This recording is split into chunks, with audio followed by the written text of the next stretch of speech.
Hello, welcome to the Focused Mindset Podcast.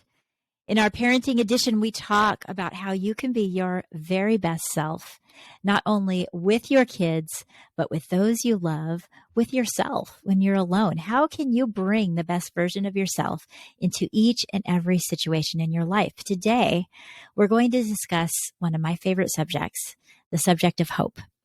And recently I completed a blog. I'm going to have a few more on this subject, of hope, because hope is so important for us to grow in our life, for us to nurture the hope in our life, recognize when we're lacking hope, and find pathways that'll help us build a higher level of hope in our life. The most recent blog that I wrote is called Choose Hope and GPS Your Life. And I'm going to talk about that with you because I believe that you can choose to have hope. I believe that hope is something that we learn to cultivate in our life. It's not something we're born with. Yes, some people may have a more resilient outlook, a more optimistic outlook, but hope is something that we learn throughout our childhood into our adult life, and how we use it is completely up to us. So we're going to talk about that subject, and I'm going to answer a question that came my way about how hope really is lined up with the solution-focused practice. So first, if you guys haven't, feel free to subscribe to this channel. Make sure that you follow this podcast, whether you're watching, whether you're listening. I am so happy to have you. You can get solution-focused information each and every week by listening to this show, by watching the things that I put out on Share the Focused Mindset YouTube. Let's do this journey together. Life can be full of twists and turns and things that we do not expect. But when we focus in on the things that we really want to think about in our life, then we just don't let our mind wander all over the place. Today, we're going to focus in on hope. I remember it wasn't so long ago that I walked into the office at my school, and I noticed a mother standing there, Maria. She is a mother of one of the students that I had seen for that entire school year. And I was saying, "Hi, how are you?" And I could tell right away by the look on her face, she wasn't there by choice. She was there because she was asked to come in. And right away, she told me, "I'm here because I'm picking up my son, and he just got himself in trouble again." And I said, "Tell me a little bit about it." And she said, "I am just so tired of him getting in trouble, and I don't know what to do about it." She said, "If he keeps doing this, I don't know what's going to become of him. I'm worried that I'm going to lose him altogether." And I could tell that this is a fear that she had been holding on to for a while. This is something that was eating at her. I can see it all over her face. When a parent like you and like me are gripped with fear, we all know what that feels like. All of a sudden we're caught up in the, what if this happens that's bad? What if this happens that's wrong? What if my child never learns this lesson? And then you pile on the frustration that comes when we need to deal with the negative things that are going to happen from time to time when we're raising kids. It can be very overwhelming. It can be draining. And I felt this from Maria.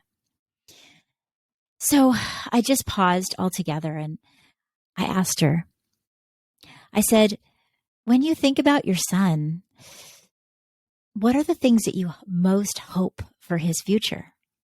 What are the things that you really dream about and think about for his future?" And she was taken back and she just said, "Well, I don't know. I've never been asked that question." And so I waited. And then I asked again, "What are the things that you are most hopeful that you'd like to happen in his future?"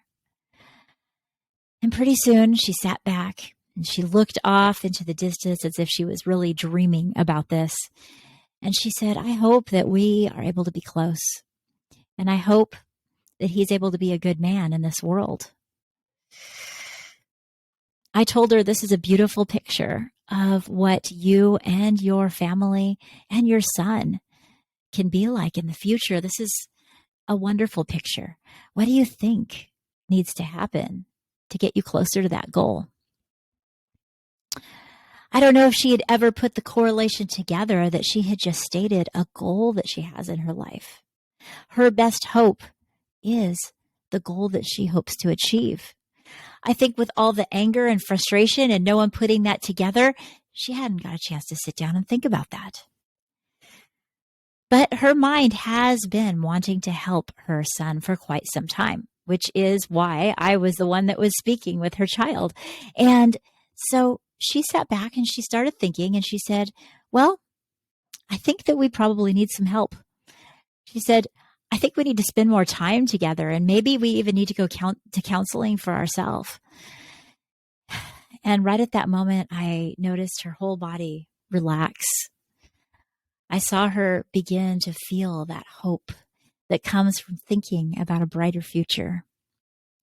And she told me, I've been thinking about doing this type of thing and I just haven't pulled the trigger. Life gets busy, life gets complicated, but I do want my child to have the very best chance of succeeding. I could see a difference in Maria from the time when I spoke to her and she was frustrated and scared to the time when she opened up her mind to the possibility of hope.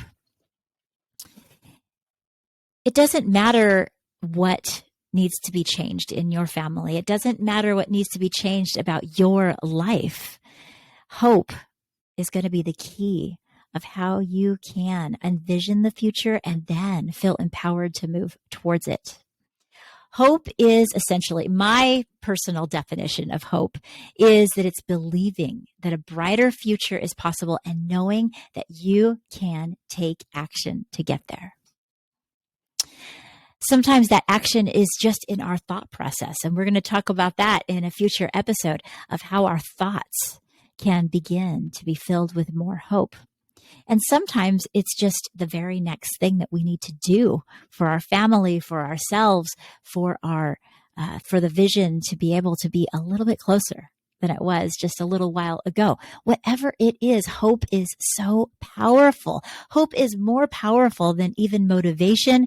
It's powerful because it gives someone the ability to actually believe that they can achieve. They actually believe in that moment that a brighter future is possible because hope is present. Now, moving from being motivated to being hopeful is an entire whole podcast. I talked about it in episode 116. Hope is more powerful than motivation. We're going to talk a little bit about that today, but if you want to hear a deep dive into that, jump back into the past episodes and listen to 116.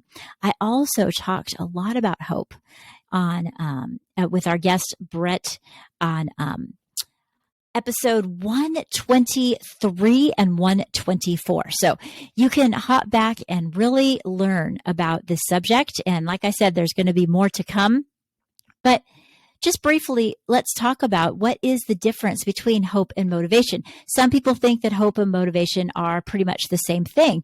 But if you've been to, say, a retreat, a conference, when you're a child, maybe you went to camp at some point.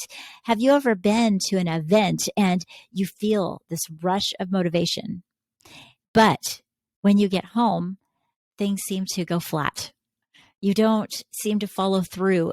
Weeks go by and you're like, where's the action behind it? Well, you were motivated, but you didn't take the next step of really believing and having the hope that you need in order to move forward. Now, hope is not just a wish. I'm obviously not talking about the type of hope when you say, oh, I hope it rains tomorrow, or I hope I have a good day. Those are more like wishes. And that, we all kind of like use hope in that manner sometimes, but that's not what real hope inside our heart feels like, right? Well, you know the difference. You know when you feel like something better can happen, something bigger can happen. I believe in this. That's when hope is being instilled within you. Now, those mountaintop experiences, as they're told, when we're full of motivation, it has its place. It's important, but it's not going to take us the extra mile when things get tough.